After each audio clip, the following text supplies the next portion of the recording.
Before we get started with presenting how Black Indigenous Americans were reclassified, let's compare the Americas artifacts to Black Americans today, using wrappers from each predominantly Black city or state.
When the Spaniards arrived in 1492, they mixed with a large population of Black indigenous people.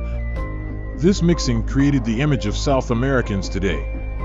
Many of these mixed tribes were too mixed to be considered Spaniards, but they had enough Spanish ancestry to not be seen as enemies in the future. As a result, they were allowed to continue their customs and cultures, eventually breeding out their Black side, although occasionally a dark-skinned baby would be born due to genetic traits. Meanwhile, the indigenous Black South Americans were enslaved, and other indigenous Black Americans formed tribes and defense lines against invaders, until they were eventually infiltrated by Black Hebrew-speaking translators and hired mercenaries. Between the 1500s and 1600s, various groups such as Berber or Moor captives of war, the exiled Black tribe of Judah, deported Black Catholics from Scotland and Ireland, and exiled troublemakers from Europe were all deported to the Americas and the Caribbean. Some were enslaved, while others were given freedom and had slaves of their own. Many of them were classified as white, but they mixed with many Black indigenous Americans. The further conquest of the lands by the Spaniards led to the birth of Latin-speaking people from Spain. These people were brought to create settlements in all the conquered lands, and later became known as Latin Americans, Latinos, Tainos, New Spaniards, and Hispanics, as in Hispanos or Hispaniards. The Pygmies of America were completely bred out, which is why Mexicans today are mostly short. During the 1500s and 1600s, there was also an expansion of Siberians crossing over through Alaska, which led to the invasion of the West Coast.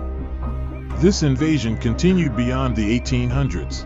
These Siberians, along with Black indigenous tribes on the West Coast, had many war captives shipped around the country, resulting in a blend of their features. In the 1700s and 1800s, captured West Africans were brought to the Americas. These Africans often mixed with indigenous Americans and Native Americans, particularly in the South, as indigenous Black Americans were traded throughout the Americas, as evidenced by the manifests. Here is a real-time photo of these Africans. Last but not least, the Chinese, Filipinos, and Asian Indians were brought as laborers and slaves to North and South America between the 1400s and 1800s. Many of these groups escaped and settled throughout South America, establishing their own tribes and villages, which they were all eventually reclassified as Indians or Native Americans or Tainos. So now that we know there were a large population of Spaniards, Siberians, Chinese, Asia Indians, and Filipinos brought or migrated to America between the 1400s and 1800s. Where are they now? Are they who we call Native Americans, Latin Americans, and Mexicans? In conclusion, all of these different tribes in South America and North America are direct descendants of every group I just mentioned. Many of them have mixed with the Black indigenous Americans, who were originally enslaved before the lands were divided among European powers. These powers then brought different people, including Africans, to work the lands. This is why Black Americans are the most genetically diverse.